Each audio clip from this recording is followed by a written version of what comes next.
A simple time-left calculation with resting heart rate. Given no medical conditions, lower resting heart rate seems to predict longevity. And also to be mentioned here is the best metric correlating with longevity, that is VO2 max, as mentioned by many recently in Peter Attia's book Outlive, a mixture of a theoretical framework as well practical guidance to increase health span, lifespan. VO2 max, also maximal oxygen consumption, maximal oxygen uptake or maximal aerobic capacity, is the maximum rate of oxygen consumption attainable during physical exertion. Source Wikipedia. Problems with VO2 max frequent measurement is for most probably practical. Health platforms like Garmin calculate estimates based on heart rate, etc. during activities like running. But in the case of Garmin, for example, they only update every time you run or walk. And since most people probably also due to other activities,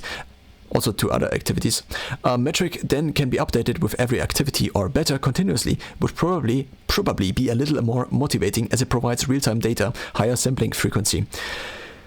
So here the idea. 1.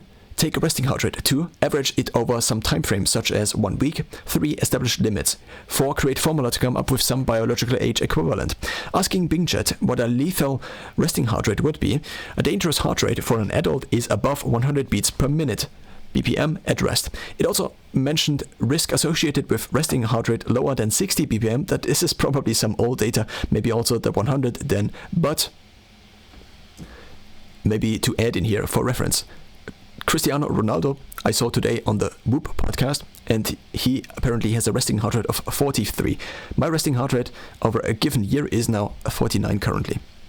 The resting heart rate of 43 for Cristiano Ronaldo puts him at the top 1% of, I think, all men on Whoop, and at the top 3% of all athletes on Whoop. Resting heart rate. The basal or resting heart rate, HR rest, is defined as the heart rate when a person is awake in a neutrally temperature environment and has not been subject to any recent exertion or stimulation such as stress or surprise. Source Heart Rate Wikipedia. But let's assume for simplicity, if resting heart rate above 100, then death near. What we now can do, take the 100 and deduct current resting heart rate. Result is years left to live. In my case, 100 minus 48 BPM average resting over last 7 days, equaling 52 years left to live. In this video by Andrew Steele, Dr. Rohin Francis mentions resting heart rate to be the second best metric when not having access to frequent VO2 max measurement to predict longevity. I also made a spreadsheet trying to calculate the average of different biological ages, but often when it comes to calculations, it seems simplicity wins. Simplicity. 1. Entry devices like the Galaxy Fit 2 sell for about €30. 2. Most trackers measure heart rate and calculate resting heart rate. 3. 100 probably is a somewhat future-proof upper limit of age. 4.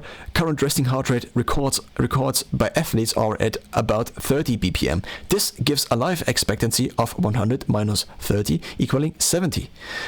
Noteworthy. This is not really scientific, but it allows to some extent to predict one's own life, at least based on heart rate health, to the extent to which it correlates with low resting heart rate, and to the extent low resting heart rate predict longevity. If you then take a look at your resting heart rate with a watch face that shows your 7-day resting heart rate average, then you can always, with one calculation, access your years left and possibly do something about these.